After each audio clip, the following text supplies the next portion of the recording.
Magandang araw sa ating lahat. At andito na naman tayo, magbabasa tayo ng drawing tapos gagawin na rin natin. Eto, meron akong materials dito na parlina. Bali 18 peraso siya. Tapos yung haba ng parlina 1318 in millimeter. Tapos yung measurement niya naman, yung dimension niya. Eto, ayan yung mga details niya. Detail A. Tapos ito yung detail ay pag sinilip mo, ito yung makikita natin. Ngayon, ito yung sukat ng butas natin. Mula dito sa zero niya, bali 35. Tapos sa kabila, 35 din. Tapos 1 to 48. Ayan, yung distansya ng butas. Tapos yung pagitan naman ng dalawang butas, bali 41 dito sa edge na to. Tapos 70 yung pagitan ng dalawang butas. Tapos 41. Pero mapapansin natin kapag tinotal natin, no, yung parlina natin 150 siya. Bali asan sa drawing makikita natin yung parlina natin. Ito yung details ng parlina natin. Ayan, yung grade niya 450. Tapos yung sukat ng parlina, ayan, no, C150. Bali 150 siya yung lapad. Tapos 19 yung bend niya, yung fold. Yan. Kaya pag tinotal natin to, 41, 70, 41, nasa 152 siya. Tapos yung sukat naman ng butas, dito natin makikita yung sukat ng butas niya. Lahat ng mga nakasulat dito sa drawing, babasahin natin siya lahat, titingnan natin. Tapos ito yung butas niya. Bali note all holes 18 diameter and 22 slots unless noted. So ang design ng drawing, design ng butas, bali naka-slot siya para yung purpose ng slot, na-adjust natin yung parlina kapag ikinabit na. Pero dito naman, yung confirmation sa engineer, sa designer, sa nag-drawing nito, bali diameter na siya, 18 diameter. Ang gagawin natin, gagawan ko siya, bali nagbutas na ako, nilayout ko na yan. Ito siya. Ito yung dalawang butas. Tapos yung parlina natin, gagawan ko siya ng butas kasi 18 yung kailangan natin eh. Gagawan ko siya ng jig para templates na lang. Bali ito na yung templates natin. Yan, ito na yung templates natin. Bali ito 72 yung pagitan nito, center to center, bali 70. Tapos bali yun, nasa sukat na yun, gumawa kong templates, ima-match na lang natin to dito. Ayan. Para ma-match natin na maayos, ito yung pinambutas ko, itong cutter natin na pinambutas ko. Ito na rin yung gagawin natin pang straight doon para naka-align yung butas.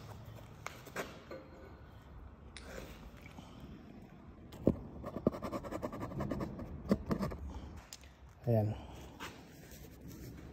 Kasi magbubutas tayo ng 18 piraso times 4 na butas. Ayan.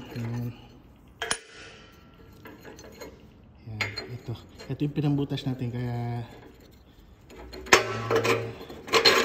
ayan, sakto yan. Nasa 18 talaga yung sukat ng butas. I-align lang natin.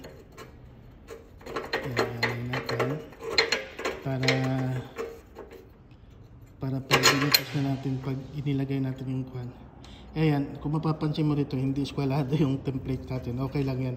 Kasi yung pinaka-profile naman natin, yung PF, yung parlina natin, naka-eskwalado naman yan yung layout ko. Kaya okay lang yan. At saka may stopper siya dito. Stopper siya dyan, naka-square yan, 90 degrees. Ang gagawin natin, nang nakalagay na yan, bali itatak natin dito, kabilaan. Ayan.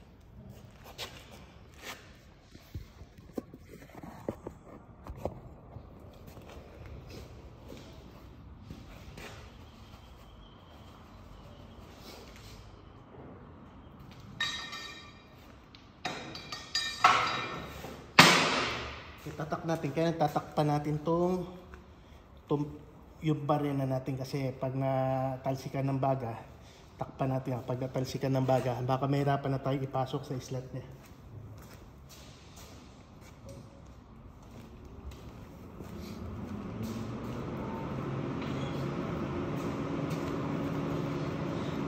mas maganda pala ito na lang. Huwag na yung basahan ito. Para hindi siya ma-talsikan. Ngayon, spot na natin. Lagyan natin yung taka natin para hindi gumalaw. Mata. Tapos kabila. Kontra na natin yung kabila. Mata. Tapos kabila. Tapos kabila. Yan, may template na tayo. At tapos mamaya ang gagawin natin, salpak na lang natin. Salpak yung pabrika natin. Tanggalin natin ito.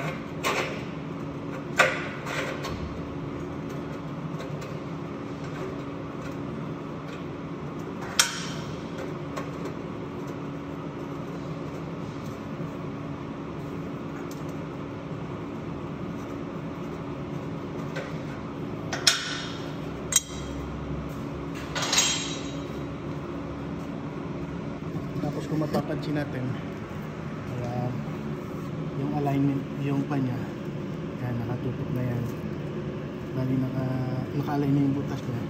Ngayon, ayan, ayun yung kabila, yun naman kabila ang bubutasan natin.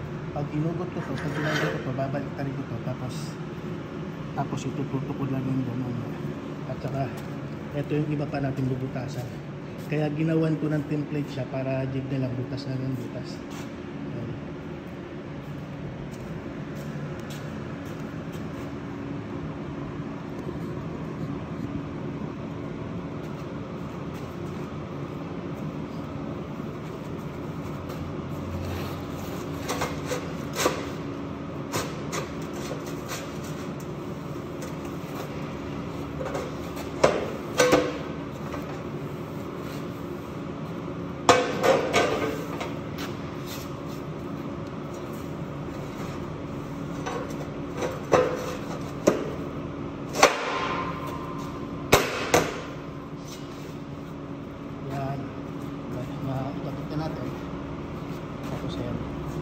Kung mapapansin natin ay yung stopper natin, ay yung stopper niya, ayun, sagad siya rin sa kabila. Dito medyo angat siya, siguro sa pag-cutting natin hindi siya sugalado masyado. Okay lang yan, mga 0.5 mm, okay lang yan kasi yung butas naman natin, yung allowance ng butas natin, bali yung butas natin 18, tapos yung tornilyo niya 16. So up 4 mm yung allowance ko. 1 mm yung 1 mm yung hindi pala 2 mm yung allowance ng butas. Yun lang.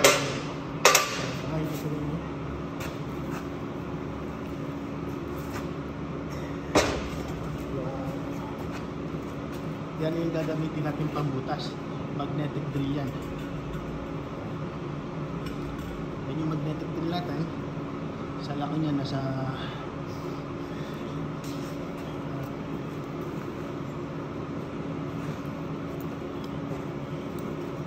ito, yung magnetic, yung itong cutter natin, meron siyang pin. Ito, may pin siya. Ngayon kapag sinenter punch lang natin, yung marking lang tayo, gagamitan natin siya ng pin para ito yung tumama sa sentro niya. Pero ngayon dahil may jig na tayo, kahit wala ng pin, huwag na natin lagyan ng pin to.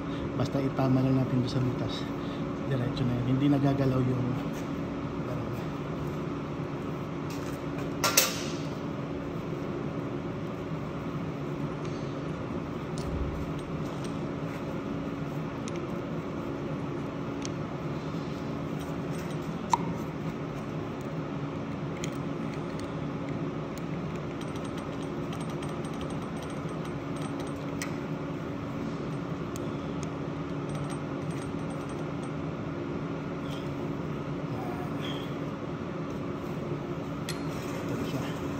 tutok na lang natin yung dito.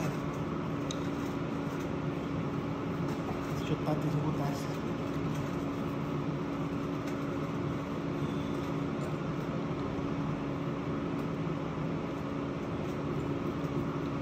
On natin yung magnet. Tapos pumasok na siya na. Tapos tanggalin natin ito.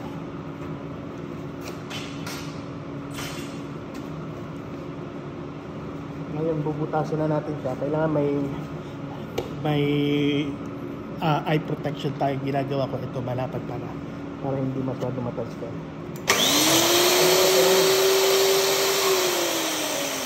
Kailangan yung pag kina natin kailangan may kuwan tayo yung lubricant yung para hindi uminit yung barena natin.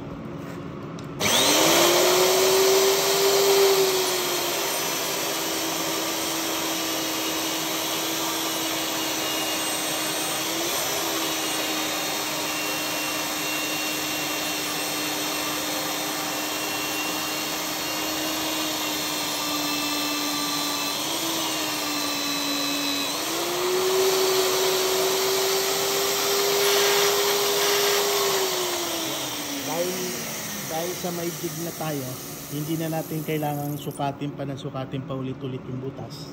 Ililipat na lang natin ito sa atin. Pero linisan muna natin ito kasi nagbumara yung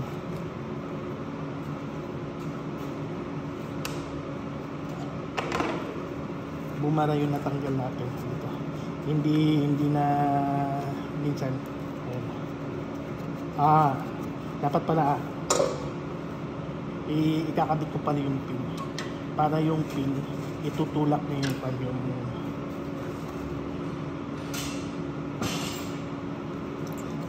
para hindi natin tatanggalin yung natanggal sa butas. Lagyan natin yung pin para itulak niya palabas yung bumabara.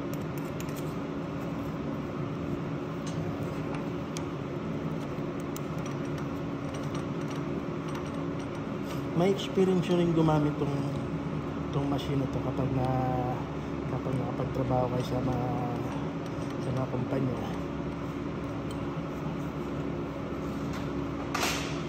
Tapos ito magnet niya yan, yung off yung magnet niya. Ayan. Pero kapag itong machine ko, lumang modelo na to. Kaya iba pa yung eto kapag tinaas mo unang taas, magnet on, hindi mo siya magagalaw, napakalakas ng magnet natin. Tapos isa pa yung motor on.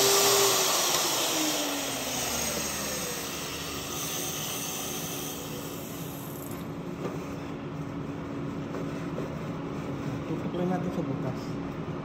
Tapos ayan, kapag on, magnet on, butas.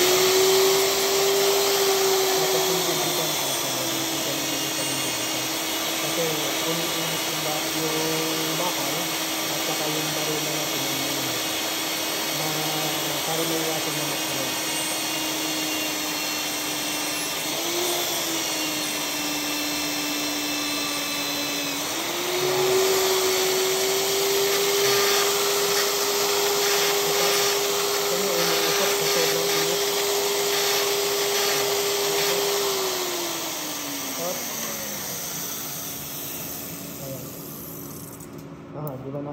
Di ba nilagyan natin, ibinalik ko yung pin.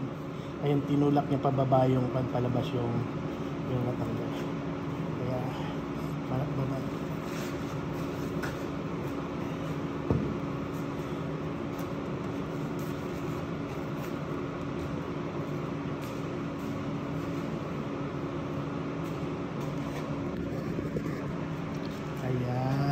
Ayan na siya.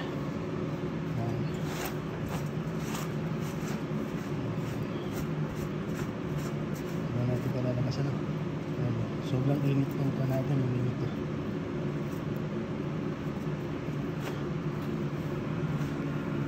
Pagpapalala natin ito, ingat po tayo kasi medyo matalas na.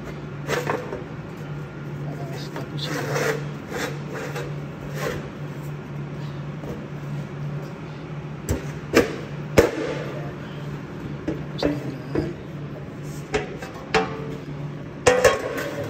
Tingnan natin kung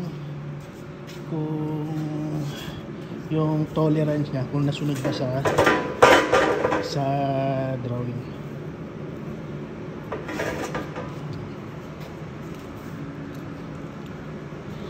Kunin muna natin yung 70, yung pagitan nung dalawang butas, para Para hindi na kayo mahirapan na kunin yung sentro. Bali, yun dito, yung kantong to, at saka yung dito sa loob, yan na lang sukatin natin. Para bangga-bangga lang natin yung kwan.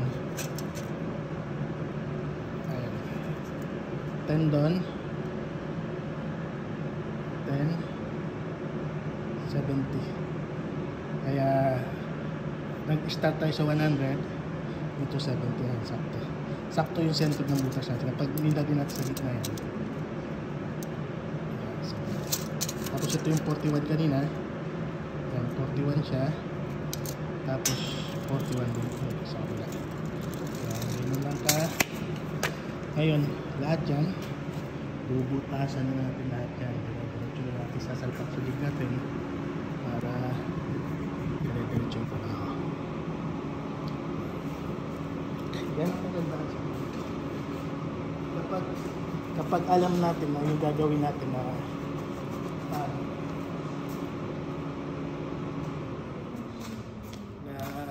maramihan, ang pinakamaganda may jig siya. Pero kailangan yung jig natin. Kailangan yung pagsukat ng jig natin accurate siya. Kasi kapag mali yung jig natin, mali na lahat yan. Tama.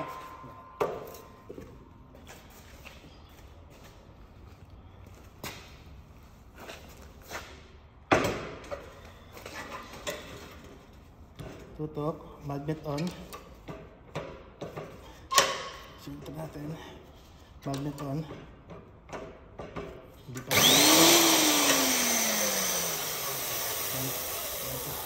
Hindi ako ng pindot. Yan. Ayan, nakapasok mo siya. Kaya on na natin.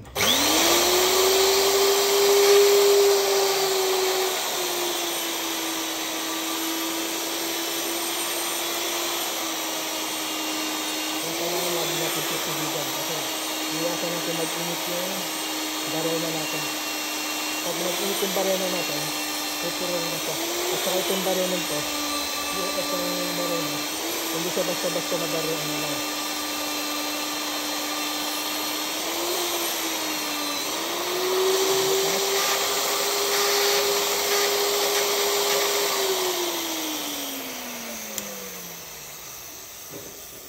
Lipat sa kabila. Tapos sento sa butas. Tutok lang natin. Tapos pumasok na, magnet on.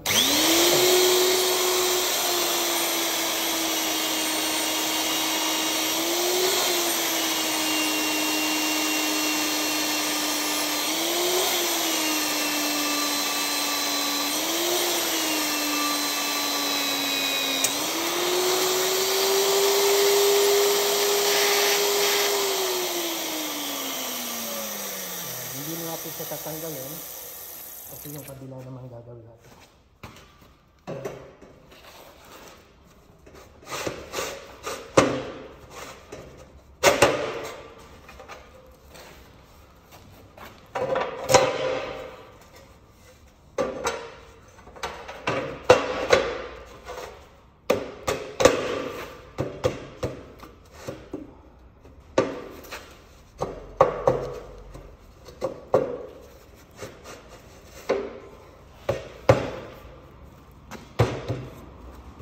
Yan. Yan, bilisan na.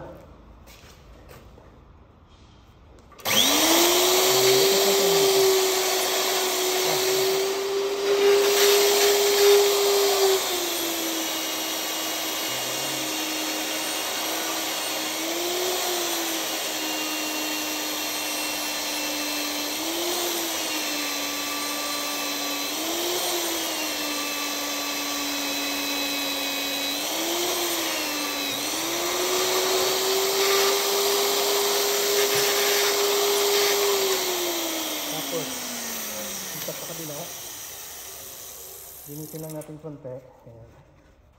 Tapos.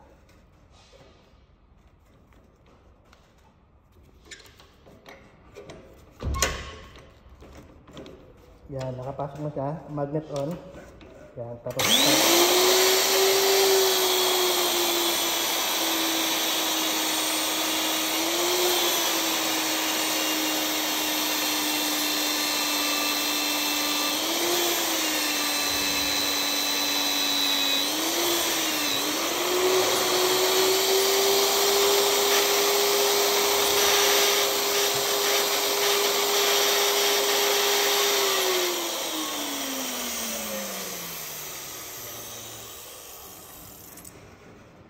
Kapag tinanggal natin siya, ibaba na natin para baka mamaya mahulog siya. Kasi hindi na naka-on yung magnet, ibababa. Yan, check natin.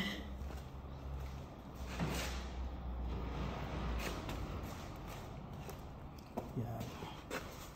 Diba? Ang bilis lang natin.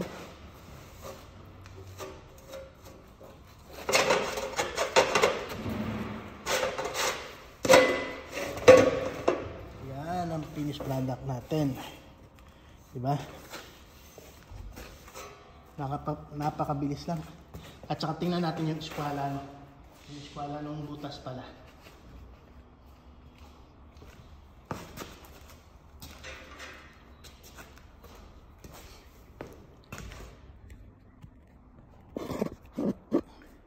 Yan, tingnan natin yung eskwala ng butas.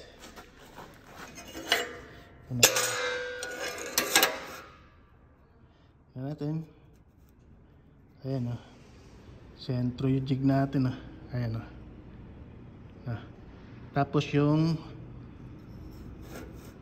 yan, yung sentro niya, sukatin na rin natin para 35 yung kanina, 35 yung sukat, 35 ito.